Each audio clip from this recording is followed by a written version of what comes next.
Ar jūsų aplinkoje yra žmonių, kurie yra laimingi, sveiki, džiaugsmingi, įkvėpti, kūrybiški, kurie nori ir džiaugiasi gyvenimu,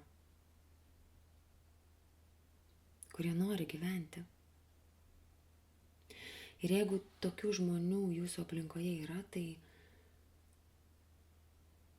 labai vertinkite juos ir su dėkingumu būkite, jeigu jie leidžia šalia jų būti.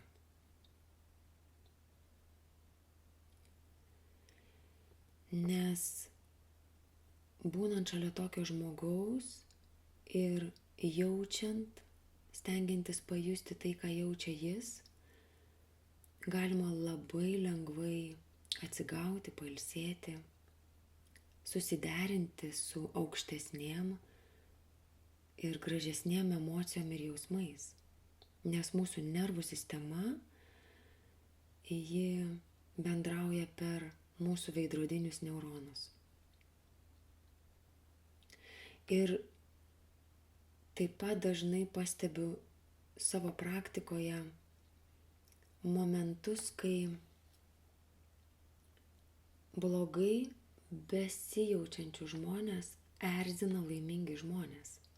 Ir jie tada vietoj to, kad save pakeltų, savyje mėgintų generuoti gražius, šiltus jausmus ir jais dalintis, tai jie stengiasi gerai besijaučiantį žmogų lyg nužeminti, lyg nuleisti iki savo lygio. Čia panašiai būtų, kad aš sėdžiu baloj, tai vietoj to, kad aš lipčiau už balos, tai kitą kviečiu į tą balą pas save pasėdėti. Čia toks gaunasi emocinis egoizmas. Tai kviečiu nebūti tais emociniais egoistais, o vertinti kitų žmonių vidinį darbą, nes jeigu žmogus jaučiasi gerai, jisai generuoja gražius ir aukštesnio dažnio jausmus ir jais dalinasi su kitais, tai nereiškia, kad jisai nemoka arba negali jausti arba nėra jautęs blogų dalykų. Vadinasi, jis yra atlikęs labai nelengvą darbą savo viduje, jis yra transformavęs tas emocijas,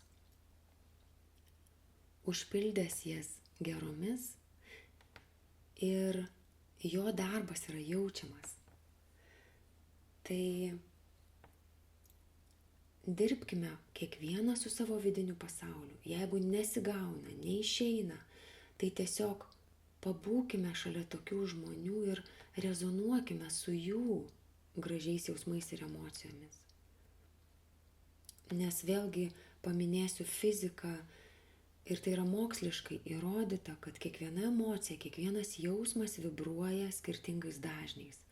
Jeigu žmogus jaučiasi prastai, jeigu jo būsena yra žemuose dažniuose, tai jisai visada jaus disonansą su tuo, kuris jaučiasi geriau, kuris jaučiasi gerai, kuris džiaugiasi, kuris myli, kuris laimingas, kuris kuria. Tai vietoj to, kad blogai besijaučiantis žmogus savyje kažką keistų, keltų savo dažnį emocinį, tai dažnai jie nori kitus nužeminti iki savo prasto dažnio, iki savo prastos savijautos, taip pasijusdami geriau. Ir dažnai žmonės tai daro galbūt net nespecialiai, jie daro tai pasąmoningai. Nes yra žymiai sunkiau pakelti savo dažnį, tai reikia tam tikro susitelkimo, valios pastangų, vidinio darbo. Yra žymiai paprasčiau pasakyti, padaryti kažką kitam nemalonaus, taip priverčiant jį jaustis blogai ir tada pačiam lyg pasijusti geriau, kad ir kitas jaučiasi blogai. Tai kviečiu nebūti tais emociniais egoistais, o vertinkite ir vertinkime kitų nematomą darbą, bet kuris yra tikrai nemažiau sunkus, tačiau labai jaučiamas. Tai linkiu, kad aplink jūs būtų kuo daugiau laimingų žmonių nes tada ir jums yra didesnė galimybė jaustis geriau ir tapti laimingais.